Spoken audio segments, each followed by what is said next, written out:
सभी को नमस्कार। स्वागत है आपका द जोरावर क्लासेस में। और मेरा मानना है कि अगर आप लोग मैथ्स प्रैक्टिस कर रहे हैं तो प्रॉब्लम ज़रूर आएंगे। कई बार मैंने कमेंट बॉक्स में आप लोग को अपनी प्रॉब्लम शेयर करने के लिए कहा है, बट काफ़ी कम बच्चे रिस्पॉन्स करते हैं। देखिए, वी ऑल्सो नीड मोटिवेशन, और हमें हमारी मोटिवेशन जब आप लोग मेहनत करते हैं तो ये आपकी मेहनत हमारे लिए मोटिवेशन का काम करती है कि हम लोग जो भी करा रहे हैं, हमारी जो भी मेहनत है आप लोग तक पहुंच रही है, आप लोग उसके अकॉर्डिंग रिस्पॉन्स कर रहे हैं। अगर नहीं करते हैं तो भाई हमारा भी मोरल डाउन होता है। एनीवेज, तो अभी पीछे काफ़ी बच्चों की कुछ प्रॉब्लम्स क्वेरीज आई थी, तो मैंने कोशिश करी है कि आज जो आप लोग की प्रॉब्लम्स हैं उनसे रिलेटेड क्वेश्चन ही यहाँ पे सॉल्व कराया जाए। तो पहला क्वेश्चन आपके सामने है, कहता है the difference between the squares of to consecutive odd integers, okay, integers is always divisible bye. ऐसे क्वेश्चन जब भी आपको मिले, यहाँ पे क्या है, ऑड इंटीजर और ये है कंसेक्यूटिव, मींस ये लगातार हैं, दो क्रमागत विषम पूर्णांक। ओके, तो दो क्रमागत विषम पूर्णांक, कोई सा भी आप क्रमागत विषम पूर्णांक ले लें, जैसे वो 1 3 हो सकता है, 3 5 हो सकता है, 5 7 हो सकता है, आपकी मर्जी है। ओके, और किसी भी एक या दो में ये चेक कर लो। Is always divisible by squares of, तो ठीक है, हमने स्क्वायर किया, तो यहाँ पे 3 का स्क्वायर कितना हो गया 9, और 1 का स्क्वायर हो गया 1, 9 में से 1 गए 8। चलो हम एक और ले लेते हैं, 5 का स्क्वायर 25, 3 का स्क्वायर 9, 25 में से 9 गए 16, और चेक करना है और चेक कर सकते हो, 49 में से 25 गए ये 24। मीन्स जो भी आएगा 8 16 24 इस तरीके से बढ़ रहा है, कंसेक्यूटिव का जो भी है ये इसी तरीके से आ रहा है। तो is always divisible bye, okay, 3 दिया हुआ है, 3 से तो हो नहीं रहा है, 7 से भी नहीं हो रहा है, 8 से देखो, 8 से 8 16 24 तीनों हो रहे हैं। मीन्स कोई सा भी होगा, ऑप्शन में यहाँ पे 16 भी दिया हुआ है, पर अगर 16 से होगा तो 8 से तो होगा ही होगा, तो हमारे यहाँ पे option number 3 will be correct. जिस बच्चे ने ये प्रॉब्लम पूछी थी उसने इसको बेसिक से कर रखा था, तो बच्चे आपकी गलती ये करी थी, आपने सपोज आपने फर्स्ट नंबर लेट किया x, सेकेंड नंबर आपने लेट कर लिया x+2, ठीक है, तो आपको ये x+2 का स्क्वायर माइनस एक्स स्क्वायर करना पड़ेगा, तब आपको पता लगेगा। आपने क्या कर रखा था, एक्स स्क्वायर माइनस x+2 का स्क्वायर किया था, मीन्स आपने छोटे में से बड़े को घटा दिया था। तो इस तरीके से करेंगे तो भी आपका आंसर आ जाएगा, और ये जब भी ऐसे क्वेश्चन आए तो ये प्रोसीजर सबसे अच्छा है। ले लो, वो जो ऑड नंबर कहता है, अगर वो इवन कहता है, इवन लेकर के देख लो, you will find your answer. Next question is, a man sells an article at a profit of 20%, okay, means वो 20% लाभ पर बेचता है। if he had bought it at 20% less and sold for ₹5 less, he would have gained 25%, find the cost price of article। ठीक है, देखो जैसे जैसे ये स्टेटमेंट वाले क्वेश्चन जैसे जैसे कहता जाता है वैसे वैसे करते चले जाओ।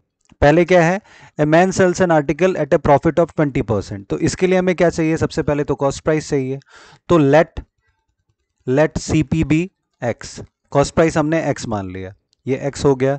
20% प्रॉफिट पर, मींस अगर इसका 120% निकाल देंगे तो ये क्या हो गया, ये सेलिंग प्राइस आ गया, ठीक है, ये आ गया हमारा। If he had bought it at 20% less, okay, अगर उसने खरीदा तो एक्स में था, अगर उसने 20% कम में खरीदा होता, मींस अगर इसके 80% में खरीदा होता, and sold it for ₹5 less, बेच कितने में रहा है, इतने में, इतने में ना बेच करके ₹5 कम में बेचता, हमने इसमें ₹5 कम कर दिए, he would have gained 25% of the cost price of the article. तो जो कॉस्ट प्राइस वो क्या है, कॉस्ट प्राइस तो ये है, इसका उसने 25% गेन किया होता, तो इसका 25% मीन्स ये, अगर हम इसका 125% निकाल लेंगे तो क्या आ जाएगा, हमारा आंसर आ गया। बात क्लियर हुई। अब ये दोनों क्या है, अकॉर्डिंग टू क्वेश्चन ये दोनों इक्वेशन हमारी बराबर है, अब जस्ट हमें इसको सॉल्व कर लेना है, ठीक है।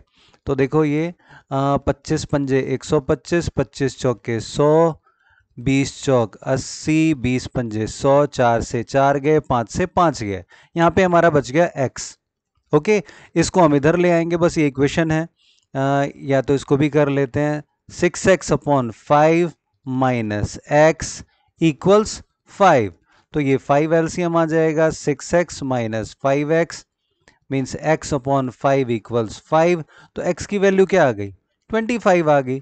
तो कॉस्ट प्राइस हमने माना क्या था? x किसको माना था? कॉस्ट प्राइस को माना था। तो x की वैल्यू 25 आई, मतलब कॉस्ट प्राइस ऑफ आर्टिकल क्या है? 25 is the required answer. Option number 1 is correct. अब देखो, अगर चेक करना चाहो तो कैसे चेक करते हैं? A man sells an article at a profit of 20%। तो 25 का 20% कितना हो गया? मैं इसको जो इक्वेशन है यहाँ पे वो प्रॉपर करके दिखा रहा हूँ आपको। तो 25 का 20% कितना हो गया? 5 हो गया। मीन्स वो उसको 30 में बेच रहा है। ये जो 120% है ये 30 में बेच रहा है। Okay, if he had bought it at 20% less, अगर उसने 20% कम में खरीदा होता। ओके चलो, ये काफ़ी लेंदी हो जाएगा। एनीवेज, ये यहाँ पे आई गेस मैं उम्मीद करता हूँ कि ये वाली बात आ गई होगी समझ में। ये अगर आप चेक करना चाहो खुद से चेक कर सकते हो, आप रिवर्स में वहीं पर पहुंच जाओगे। रिवर्स जाना ज़रूरी है कंसेप्ट को क्लियर करने के लिए। अगला प्रश्न देखते हैं। ओके, इस क्वेश्चन में भी बहुत बच्चों की प्रॉब्लम आ रही थी।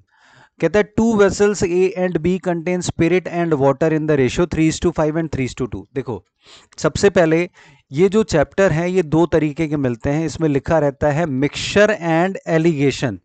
मिक्सचर मीन्स हमें मिलाना है, एलिगेशन मीन्स हमें अलग करना है। यहां पे क्या है? दो वेसल हैं, एक में 3:5 में है और एक में 3:2 में है। Okay, their contents are mixed in the ratio 5:4। इसको 5:4 में मिक्स किया गया। मतलब क्या है कि इसमें से 5 यूनिट निकाला गया तो इसमें से 4 यूनिट निकाल करके एक नए उसमें डाल दिया गया। तो जो नया है उसमें स्पिरिट और वाटर का रेशियो क्या होगा, ये क्वेश्चन है। अब देखो, यहां पे पहली चीज दिक्कत क्या है कि यहाँ पे 8 यूनिट हो रहे हैं और यहाँ पे 5 यूनिट हो रहे हैं। तो पहले ये क्वांटिटी ही इक्वल नहीं है, तो 5 निकालेंगे 4 निकालेंगे तो वो तो इक्वल होगा नहीं। तो सबसे पहला काम हमें करना है कि इसकी जो बकेट की क्वांटिटी है, मीन्स यहाँ पे 8 लीटर है, यहाँ पे 5 लीटर है, तो पहले इसकी क्वांटिटी को बराबर करेंगे। अब बराबर कैसे करेंगे? ये 8 है, ये 5 है, इसमें हम 5 से गुना कर दे, इसमें 8 से गुना कर दे, तो दोनों क्या हो जाएगा? बराबर हो जाएगा। तो करो यहाँ पे, तो ये 5 से करेंगे तो ये 5 तिया 15 और 5 बचे 25। यहाँ पे किया 8 तिया 24 और 8 दूनी 16। अब देखो ये जो बकेट आया 15:25 में, मतलब 15 और 25 कितना हो गया? 40 हुआ। मीन्स हम ये मान सकते हैं कि 40 लीटर है, उसमें 15 लीटर ये स्पिरिट है और ये वाटर है। यहाँ पे 24 और 16 देखो, ये भी 40 है। मीन्स ये वाला जो बकेट है इसमें भी कितने लीटर है? 40 लीटर है। इसमें 24 लीटर स्पिरिट है और 16 लीटर वाटर है। अब जो निकालेगा ये 5 इसमें से 4 इसमें से, हमारा एक्यूरेट आएगा आंसर। अब मिक्सचर वाला क्वेश्चन है तो ये देखो कैसे हो जाएगा। हमने पहले यूनिट बराबर कर ली, ये 24:16 हो गया। अब निकालना कैसे कैसे है? इस वाले बकेट में से 5 निकलेगा और इस वाले बकेट में से 4 निकलेगा। तो 5 निकलेगा तो स्पिरिट कितना निकल गया? 15 पच्चे 75 और ये 25 पंजे 125। यहां से निकला 24 चौक 96, 16 चौके 64। इनको हमने जोड़ लिया तो स्पिरिट कितना आ गया? ये 6 5 11, 9 7 16 और 1 17, 171। और ये आ गया 5 4 9, 12 6 18 और 1 12 6 18, 189। अब भाग दे दो इसको, 9 से ये भी जा रहा है, 9 एकम 9, 8 9 निम 81 और ये हो गया 9 दूनी 18, 9 एकम 9। Means 19:21 is the required answer. ठीक है, अब यहीं पर क्वेश्चन में आपको ये कह दिया रहता कि किस रेशियो में मिलाएं कि वो जो नया आए उसमें रेशियो हो 19:21। तो अब जब तक किस रेशियो में मिलाया गया, तो यहां पे हमें क्या करके देखना पड़ेगा? अलग करके देखना पड़ेगा, तभी तो पता लगेगा कि किस रेशियो में मिलाएं। तो यहां पे आपको एलिगेशन वाला मेथड अपनाना पड़ेगा। जैसे इसीलिए मैंने एक और क्वेश्चन लिया है। अगला प्रश्न देखते हैं। देखिए, यहां पे कहता है 2 vessels are in the ratio 5:2, 8:5। ये 5:2 है और ये 8:5 है। Okay, their contents are mixed in which ratio so that in the new mixture the ratio of milk and water भी, इसमें से कितना लिया और इसमें से कितना लिया हमें नहीं पता कितना लिया, पर मिलाने के बाद जो नया रेशियो आ रहा है वो कितने का है, 9:4 का। तो यहां पे हमें क्या करना पड़ेगा, ऐसा देखो क्वेश्चन में कंफ्यूज कैसे हो रहे हैं बच्चे, मैंने इसीलिए कंसेप्ट में ज्यादा शॉर्ट ट्रिक्स नहीं बताई हैं। आप देखोगे परसेंटेज का है एक या दो शॉर्ट ट्रिक जो नॉर्मली, बट उसमें भी कंफ्यूजन आ जा रही है, ठीक है, तो उसमें भी कंफ्यूजन आ जा रही है, तो वो आपको दूर करना पड़ेगा। मैं बहुत ज़्यादा शॉर्ट ट्रिक बता करके बच्चों को कंफ्यूज नहीं करता हूँ, बेसिक से ही कोशिश रहती है कि वही शॉर्ट ट्रिक पर पहुंच जाए। तो इन क्वेश्चंस की प्रैक्टिस कर लो ताकि कंफ्यूजन ना हो। अब देखो यहाँ पे ये वेसल्स था, मिल्क एंड वाटर है, तो यहाँ पे मिल्क क्या हो गया 5/7, यहाँ पे मिल्क क्या हो गया 8/13, यहाँ पे ये कंबाइन करने के बाद ये कितना हो गया 9/13। तो ये एलिगेशन है। अब एलिगेशन करके जब इसमें से इसको माइनस करेंगे, इसमें से इसको माइनस करेंगे, तो जो आएगा ये इसका आएगा और ये इसका, ये तरीका है बस, ठीक है। बच्चे की क्वेरी थी कि हमें कैसे पता लगेगा, तो देख लो क्वेश्चन, देख लो, समझ लो ये कौन सी टाइप है। ये आपकी एक टाइप यहाँ पे सॉल्व होने लग रही है, ठीक है। अब ये हमने चलो सॉल्व करते हैं। तो 8 में से या 9/13 में से ये कितना हो जाएगा 1/13 आ गया। 5/7 में से इसको सॉल्व करेंगे तो ये 91 एलसीएम आ जाएगा। तो 13×5 65 और 13×7 तो 9×7 63। तो ये मीन्स क्या आएगा 2/91 आ जाएगा। अब ये 1/13 और ये 2/91, तो हमें इसको भी इक्वल करना पड़ेगा। तो 13×7 91, तो हम यहाँ पे क्या लिख सकते हैं, ये 7/91 और ये 2/91। मीन्स जो रेशियो आएगा वो क्या होगा 7:2 will be the required answer. Means option number 1 is correct. तो पहले क्वेश्चन में हम इधर गए और दूसरे क्वेश्चन में हम रिवर्स आ गए। तो इन दोनों क्वेश्चन को क्लियर कर लो, लगभग पूरा चैप्टर आपका क्लियर हो जाएगा। अगला प्रश्न है, simple interest and compound interest for a certain some of money is 600 and 648 respectively for 2 years. What is the rate of interest?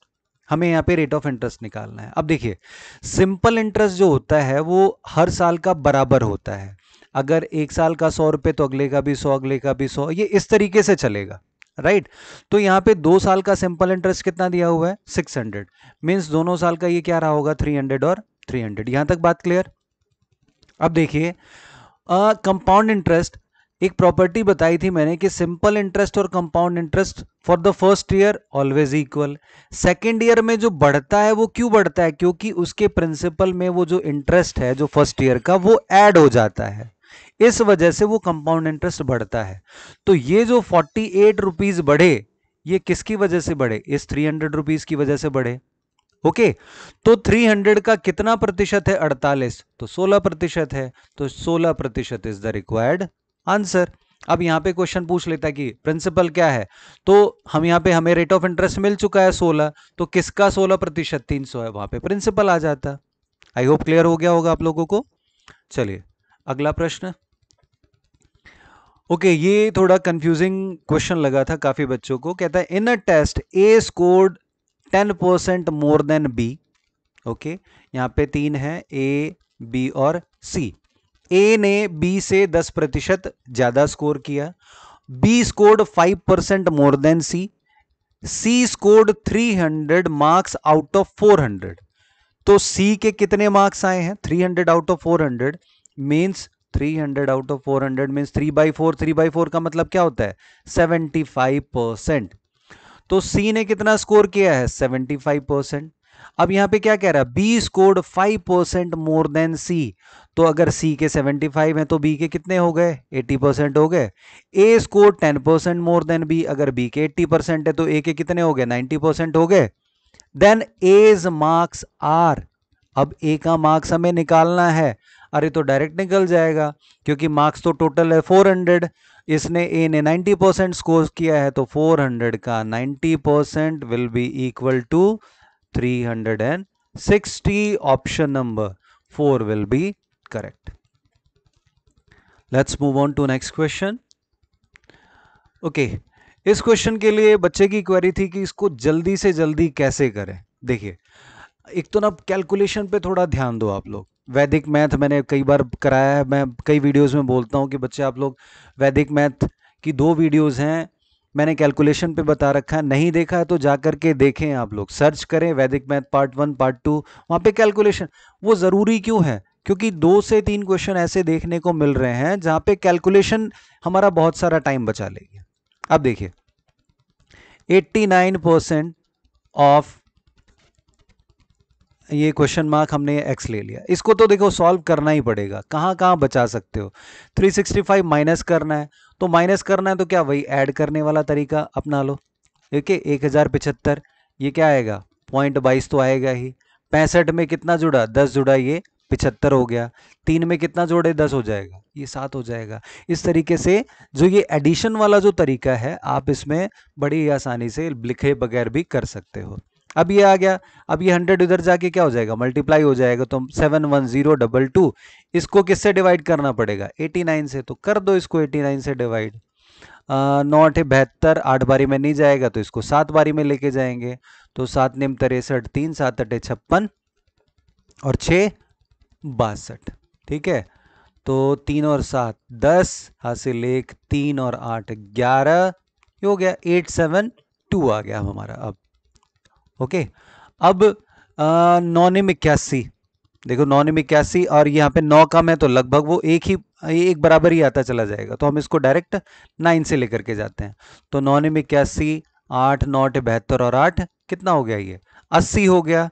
तो ये देखो ये कितना आ गया 712 आ गया हमारा। ओके, अब फिर से देख लेते हैं। 8 निम 9 72, 8 बारी में ये चला जाएगा हमारा। 8 निम 72 का 2, 7 8 8 64 और 7 71 means 798 is the required answer. Option number 1 is correct. एक और चीज, जब ये हमारा पहले ही उस पे 7 आया, कैसे, जब शॉर्ट ट्रिक पूछ रहे हो तो वो कैसे बताओगे, यहां पे देखो ऑप्शन देखते रहो, पहले में ही 7 आया, क्या किसमें 7 किसमें है, इसी में तो है, तो हमें आगे बढ़ने की जरूरत ही नहीं है, ये कंप्लीट करने की जरूरत ही नहीं है, ये हमारा क्वेश्चन यहीं पर खत्म हो गया, हमें ये कंप्लीट डिवाइड देने की भी जरूरत नहीं है, इतना आगे बढ़ने की, यहीं पर क्वेश्चन खत्म था। अब ये आपके ऊपर डिपेंड करता है कि आप क्वेश्चन के साथ साथ कितना पूरी स्क्रीन को देख रहे हो, ऑप्शंस को देख रहे हो, सारी की सारी चीजें, जो चीजें प्रैक्टिस से आपकी इंप्रूव होती चली जाएगी। चलिए अगला प्रश्न देखते हैं। कहता है from 2008 to 2009 the sales of a book decreased by 80%। ठीक है, अगर 100% था तो वो 80% डिक्रीज हो गया, मींस 80 डिक्रीज होकर के वो कितना आ गया 20 आ गया। Okay, if the sales in 2010 was same in 2008। Okay, ये देखो ये 2008 में है, ये 2009 में है। ठीक है, तो 2009 में है कितना 20, और कहता है if the sales in 2010 was the same as in 2008, तो 2010 में कितना हो गया, 2009 में 20 था, 2008 में कितना था 100, तो कह रहा है कि 10 में भी उतना ही हो गया जितना कि 8 में था। By what percent did it increase from 2009 to 10, 9 से 10 में कितने प्रतिशत इंक्रीज हुआ, तो देखो हमने जो क्वेश्चन में कहा हमने वो लिख लिया। ओके, अब देखो 9 में था 20, 10 में हो गया 100, तो कितना इंक्रीज हुआ 80, किस पर 20 पर, तो 80/20 multiply by 100, 20 Chowk 80, 4 into 100, 400%। Option number 1 is correct. अब बच्चे की क्वेरी ये थी कि मैंने एक फॉर्मूला बता रखा है XY/100, ये फॉर्मूला कहां लगेगा, तो देखो इसके लिए आप अगला प्रश्न देख लो और इन दोनों क्वेश्चन को आप कंपेयर कर लेना, you will find your answer.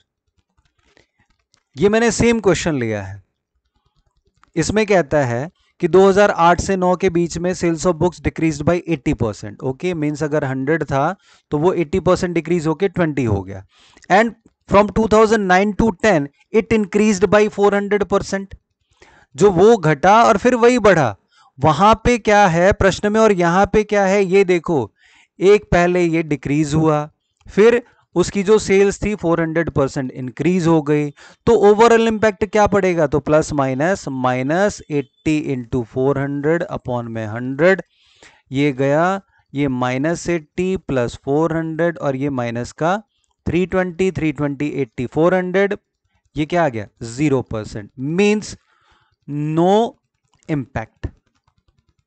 Okay, तो आई होप ये क्लियर हो गया होगा कि ये फॉर्मूला आपको कहां लगाना है। मेंसुरेशन में ये इस वजह से नहीं लग पाते हैं क्योंकि वहां पे हमें सरफेस एरिया वो कई में क्यूब होता है, कई में स्क्वायर्स होता है, तो वो एक अलग चीज है जहां पे वो बढ़ता घटता है, इसलिए मैं वहां पे नहीं बताता। बट जो परसेंटेज है, ये दोनों क्वेश्चन आप देखो, इसको क्लियर करो, you will find your answer. और अगर नहीं आता है फिर से बताएंगे।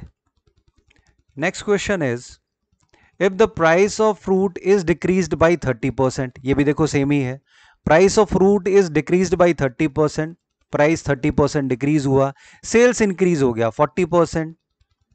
Okay, what will be its impact on total sales? तो एक्स वाई, और ये प्लस माइनस है तो -30 इंटू 40 अपॉन में 100, इसको सॉल्व किया, -30 प्लस 40 और ये माइनस का 12, 42 में से 40 गए, क्या आ गया? माइनस का 2। तो माइनस का 2 आने का मतलब क्या हुआ यहाँ पे? 2% डिक्रीज। ये इंक्रीज है, ये इंक्रीज है, ये इंक्रीज है, तो option number 4 will be correct, क्योंकि इसी में कुछ भी नहीं, हमारा तो डिक्रीज हो रहा है। 2% तो आ गया आंसर, बट इंक्रीज तो नहीं आया, ये भी आपको ध्यान में रखना पड़ेगा। चलिए अगला प्रश्न है, if the value of x and y decreases by 25% and 20%, what will be decrease in expression x cube y square? अब देखो, फर्स्ट क्वेश्चन था, फर्स्ट क्वेश्चन में मैंने बताया कि जब भी ऐसे क्वेश्चन आए तो कुछ लेट कर लो, ठीक है। अब लेट कैसे करना है, वहां पे फर्स्ट क्वेश्चन में क्या था कि ऑड था, कंसेक्यूटिव ऑड था, तो हमने वहां पे कंसेक्यूटिव ऑड लिया। यहां पे कह रहा है x 25% डिक्रीज हुआ, तो x की वैल्यू कुछ ऐसी ले लो कि 25% डिक्रीज करने के बाद वो तुम्हारा कंप्लीट में आए। मैं अगर यहां पे लूं, x की वैल्यू मैंने 4 ले ली, y की वैल्यू मैंने 5 ली। क्यों ली, इसका रीजन देखो, क्योंकि जो न्यू डिक्रीज होने के बाद जो ये जो x आएगा 20%, 4 का 25% कितना? 1 हो जाएगा, मीन्स ये कितना हो गया? 3 हो गया। और y कितना हो गया? x decrease by 25% and y decrease by 20%, तो 5 का 20% 1 होगा, तो ये डिक्रीज होकर के कितना हो गया? 4 हो गया। तो हमें ये दोनों चीजें कंप्लीट में मिल गई। अब जो भी कह रहा है वो निकाल लेते हैं। एक्सप्रेशन है हमारा एक्स क्यूब वाई स्क्वायर, तो X cube Y square means 4 चौक 16 चौके 64 गुणा में 5 का स्क्वायर 25, तो 25 चौके 100 हासिल 10, 25 सिक्का 150, ये कितना आ गया? 1600 आ गया। जो नया एक्सप्रेशन है एक्स क्यूब वाई स्क्वायर, तो ये कितना है? 3 तिया 9 तिया 27 और 4 चौक 16, तो 16 सते 112, 2 11 16 दूनी 32 और ये 43। अब पूछा क्या है, what will be decrease in expression? पहले पहले एक्सप्रेशन था ये, अब एक्सप्रेशन है ये, कितना डिक्रीज हुआ? तो 1600 में से 400 गए, ये आ जाएगा हमारा 1168 आ जाएगा, 70, हाँ 1168 आ गया। किससे डिक्रीज हो रहा है ये? इससे कंपेयर करना है 1600 और परसेंटेज निकालना है, तो मल्टीप्लाई बाय 100, बस 16 से इसको डिवाइड कर दो, 16 सत्ते 112, 4 48, 16 तिया 48, means option number 4 will be correct. 73% is the required answer. Let's move on to next question. कहता है in an examination 35% marks is required to pass. A student got 40 marks and he failed by 30%, 30 marks. Find maximum marks of that exam. देखो हम teacher हैं, हमारा काम बच्चों को fail करना नहीं है, मेहनत करके उनको पास कराना है। तो ऐसे क्वेश्चन में बस टीचर की तरीके से सोचो। जैसे पीएनएल में, पीएनएल का क्वेश्चन आता है ना, तो उसमें आपको अपने आप को एज ए शॉपकीपर ट्रीट करना, तो यहाँ पे जो हो वही, क्या हो? टीचर हो सारे के सारे। तो लेट्स सी, 35% मार्क्स चाहिए थे उसे पास होने के लिए, 40 मिले, 30 और मिल जाते तो वो पास हो जाता। तो पास करा दो इसको, इसको दे दो। ये 70 मिल गए, ये 70 क्या है? पासिंग मार्क्स है। और पासिंग मार्क्स है कितना? 35% जो भी टोटल है, ठीक है। तो टोटल का 35% के बराबर कितना है? 70। अरे 35% अगर 35 के बराबर होता तो 100% कितना हो जाता? 100 होता। यहाँ पे डबल है तो वैसे कितना आ गया? 200 आ गया। सोचने की भी जरूरत नहीं है, यहाँ पे डायरेक्ट कर सकते हो। बट अगर आप सॉल्व करना चाहो तो इसको सॉल्व भी कर सकते हो। ये 7 पंजे 35, 5 दूनी 10, 200। Option number C is correct. तो देखो कैलकुलेशन अगर आपकी मजबूत है ना तो काफी टाइम आप लोग बचा जाओगे मैथ में। Speed plus accuracy, speed plus accuracy, मैं बार बार कहता हूं, अगर स्पीड है एक्यूरेसी नहीं है, नो सिलेक्शन। अगर एक्यूरेसी अगर मतलब इन दोनों में से दोनों ही चीजें आपको चाहिए, अगर एक भी मिसिंग है आपका सिलेक्शन नहीं हो पाएगा, क्योंकि टाइम लिमिट में करना है। चलिए अगला प्रश्न देखते हैं। ओके, ये भी मिलता जुलता ही है। कहता है in an examination pass percent for boys and girls are 35% and 40% respectively. भाई पता नहीं है डिस्क्रिमिनेशन क्यों करते हैं क्वेश्चन वाले, ऐसा होना नहीं चाहिए, बट चलिए इसको आप एज ए क्वेश्चन ही ट्रीट करना। अदरवाइज हमारी छोरियाँ किसी छोरे तक कम है गे, वो 40 क्या वो 45 ला सकती हैं अभी हाल फिलहाल में, जैसा कि देखने को मिल रहा है। कोई सा भी एग्जाम देखता हूँ लड़कियां ही टॉप कर रही हैं भाई, टॉप 10 में कौन है, लड़कियां ही हैं, तो इट्स गुड। ओके, तो चलो खैर यहाँ पे जस्ट इसको एज ए क्वेश्चन ट्रीट करते हैं। कहता है गर्ल्स 35% मार्क्स में पास हो जाती हैं, बॉयज के लिए 40% है। A boy got 483 marks and he failed by 117। चलो भाई हमारा काम क्या है, क्या है हमारा काम, यस पास कराना, इसको भी पास करा देते हैं। ये 483 था, 117 जुड़ गया, 600 नंबर मिल गए, ये भी क्या हो गया, पास हो गया। इसको पास होने के लिए कितने चाहिए थे, 40%। तो 40% के बराबर है ये 600, और ये जो भी था x का 40% बराबर है 600, तो कितना आ जाएगा, 6 दूनी 12, 3 1500 आ गया। टोटल कितना आ गया, 1500। अब ये पूछोगे कैसे किया, तो 40% बराबर 600, तो 80% बराबर क्या, 1200। तो 40% 600 तो 20% कितना, 300। कई बच्चे कहते हैं सर आप बोल बोल करके ही कर देते हो, आपको भी ऐसे ही करना है। ये जो पेन की इंक है ना, इसको जितना कम लिखोगे, जितनी कैलकुलेशन आप दिमाग में करोगे, जितना आप फोरकास्ट कर पाओगे, उतना ही आप सिलेक्शन के नजदीक पहुंचोगे। ओके, तो ये 80% 1200, 20% 300, तो ये 1200 300 1500 हो गया। इसका कितना चाहिए, 35% चाहिए। अब देखो ये भी मैं, ये तो चलो हो गया, निकाल सकते हो आप लोग। मैं अगर करूंगा तो कैसे करूंगा, 1500 है, 1500 का 10% कितना हो गया, 150। तो 30% कितना हो गया, 15 तिया 45, 450 हो गया। 150 का आधा कितना होता है, 75, क्योंकि 5% बचा हुआ है, तो ये कितना आ गया हमारा, 525 is the required answer. Option number B is correct. और वैसे आप इसको गुणा कर लो, 15 पच्चे 75, 5 7 15 तिया 45 और 7 52, आंसर सेम है। ओके, तो जैसे प्रैक्टिस करोगे वो होता चला जाएगा। चलिए अच्छा, यहाँ पे क्वेश्चन नंबर इसको 13 कर लेना, ये 3 आ गया है। एनीवेज अगला प्रश्न है। ओके, सारे ही गड़बड़ हो रखे हैं, ये भी क्वेश्चन नंबर 14 है। प्रश्न कहता है Raman calculates profit and loss on selling price. ठीक है भाई, ये थोड़ा ध्यान से समझना।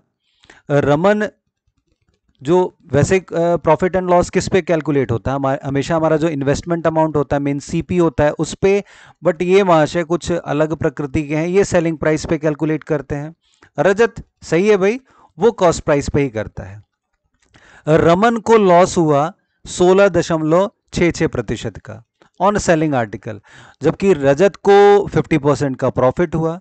Selling price of both article is same, selling price जितने का भी है दोनों का ही सेम है। चलो भाई, अब इसने जो निकाला होगा प्रॉफिट या इसका जो लॉस हुआ होगा वो कितना रहा होगा, 16.66% है, वो कितना होता है 1/6 के बराबर है।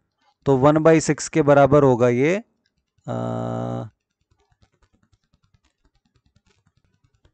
अब ये लॉस निकला कैसे होगा इसका, यहाँ पे ये लॉस आया होगा लॉस अपॉन सीपी, सॉरी यहाँ पे तो इसके केस में तो लॉस अपॉन एसपी है, तो लॉस अपॉन एसपी हमें दिया हुआ है 1200, तो यहाँ से हम लॉस निकाल सकते हैं। लॉस कितना आ गया, ये इधर आके डिवाइड हो जाएगा, तो ये हमारा आ गया 200।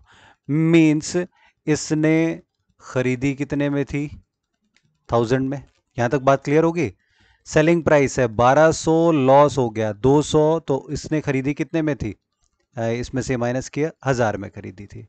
दूसरी तरफ ये कहता है कि रजत ने 50% का प्रॉफिट अर्न किया, तो प्रॉफिट अर्न किया तो 100% तो वो, और 50% उसका प्रॉफिट, मीन्स 150% मीन्स 3/2 के बराबर है क्या, ये 1200।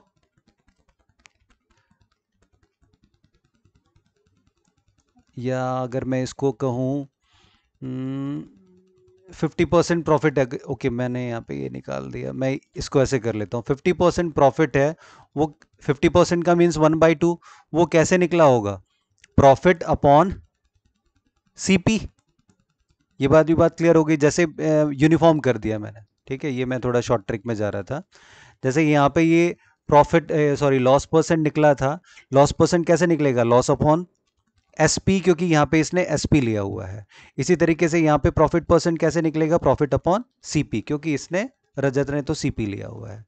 तो यहाँ से प्रॉफिट कितना आ गया, जब इसको सॉल्व करेंगे ये आ गया हमारा 600, राइट, ये वाली बात क्लियर। ओके, वो कहते हैं कई बार जब दिन खराब होता है तो क्वेश्चन गलत होने लग जाते हैं। एनीवेज मैं एक बार थोड़ा सा फिर से क्लियर कर दूं, ये मैंने गलत कर दिया, एक बार मैं अभी फिर से समझाता हूँ आपको, ये बस 1 मिनट का टाइम दे दें।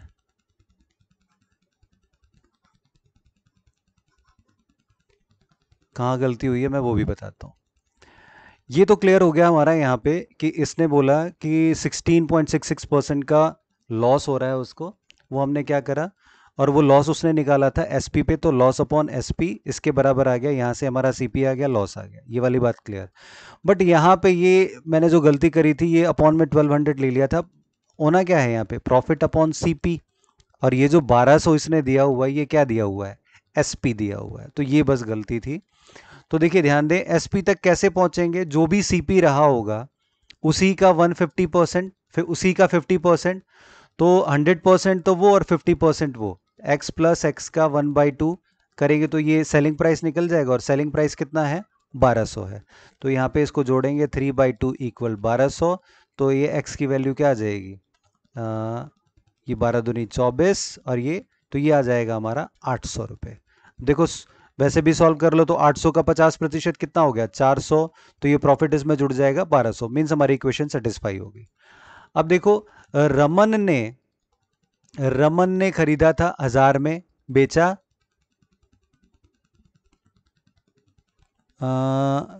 रमन का जो सीपी था वो 1000 था, और इसका रजत का 800 था। अब पूछ क्या रहा है, cost price of Raman is what percent of cost price of Rajat article, cost price of Raman is what percent of cost price of Rajat article, तो 1000/800 मल्टीप्लाई बाई 100, इससे ये हुआ, इसको सॉल्व कर दो, ये कितना आ जाएगा, 125% will be the required answer. Option में तो दिख नहीं रहा है, तो देखो हो सकता है भाई मेरे से गलत हो गया हो, बट आई होप कि यही आंसर करेक्ट है। अगर मैं फिर से एक बार चेक कर लूँगा, अगर कुछ होता है तो नेक्स्ट क्लास में मैं एक बार फिर से इसे डिस्कस कर लूँगा। चलिए अगला प्रश्न देखते हैं। प्रश्न कहता है, Mohan gave 25% of a certain amount of money to Ram. From the money Ram received, he spent 20% on buying books and 35% on buying a watch. After the mentioned expenses, Ram has 2700 remaining. How much did Mohan have initially? Okay, तो मोहन के पास जितना भी था उसने 1/4 दिया, 25% का मतलब क्या हो गया, 1/4 उसने अपने उसका दे दिया। अब जितना राम ने रिसीव किया 20% और 35%, मीन्स उसने कितना एक्सपेंड कर दिया, 20, 30, 50 और 5, 55% उसने एक्सपेंस कर दिया। बच कितना गया, 45% बच गया। ओके, 45% बच गया, और ये 45% किसके बराबर है, 2700 के बराबर है। तो यहां से हम 100% निकाल लेंगे, वो क्या आ जाएगा, ये 100% आ गया। ओके, मीन्स ये वो पैसा है जो मोहन ने राम को दिया था। तो मोहन ने राम को अपना कितना दिया था, 1/4 दिया था, मीन्स हम ये कह सकते हैं कि मोहन के 1/4 के बराबर ये पैसा है। ओके, तो अगर हम इसी में 4 से मल्टीप्लाई और कर दें तो हमारा क्या निकल जाएगा, वो अमाउंट निकल जाएगा जो मोहन का था। तो बस ये एक सिंपल सी कैलकुलेशन आपको इस तरीके से बैठानी है, आपका आंसर आ जाएगा। ये देखो 5 निम 45, 5 दूनी 10, ये 20 हो गया, 9 तिया 27, 320, 4 4 दूनी 8 तिया 24, और ये 30 24,000 means option number 2 is correct. Next question है, an examination is conducted for 3 subject, science, English and mathematics, ठीक है। 60, 105 एंड 135 student respectively, each room, okay means science के 60 बच्चे, इंग्लिश के इतने बच्चे, मैथ्स के इतने बच्चे, ठीक है। Each room has the same sitting capacity, okay. Each room has students of only one subject, what is the minimum number of rooms required. Okay देखो ये क्या है, नंबर ऑफ स्टूडेंट्स दिया हुआ है, क्या है कंडीशन, क्या है कि हर एक रूम में क्या है condition, each room has student of its own one subject, what is the minimum, और सेम सिटिंग कैपेसिटी है, ठीक है, सेम सिटिंग कैपेसिटी है। तो ये तीनों किस में बैठेंगे, तो ऐसे क्वेश्चन में हमें क्या करना होता है, एचसीएफ निकालना होता है। 60, 105 और 135 का अगर एचसीएफ निकालेंगे तो कैसे निकलेगा, 60 से 105 को डिवाइड किया, ये 60, ये 45, ये 60, 45, 15, 15 तिया 45, मीन 60 और 105 का क्या आ गया 15। अब 15 और 135 का देख लेते हैं, तो ये कितना हो गया 15 115 निम्मा 135, मीन्स इन तीनों का एचसीएफ क्या आ गया हमारा 15, मीन्स एक रूम में जो बच्चे बैठेंगे वो कितने बैठेंगे 15 बैठेंगे। ये वाली बात क्लियर हो गई। अगर ये प्रश्न में पूछा होता है कि एक रूम में कितने बच्चे बैठेंगे तो हमारा आंसर हमारे पास आ गया था, बट उसने क्वेश्चन क्या किया है, what is the minimum number of rooms required. अब एक रूम में 15 बच्चे बैठेंगे, तो साइंस के लिए 60 बच्चे हैं, तो इसके लिए कितने रूम चाहिए 4 चाहिए, यहाँ पे कितने चाहिए 7 चाहिए, और यहाँ पे कितने चाहिए 9 चाहिए। मीन्स इन पूरे एग्जाम को लेने के लिए 9 7 16 और 4 20, 20 rooms will be required, means option number 2 will be correct. Let's see the next question.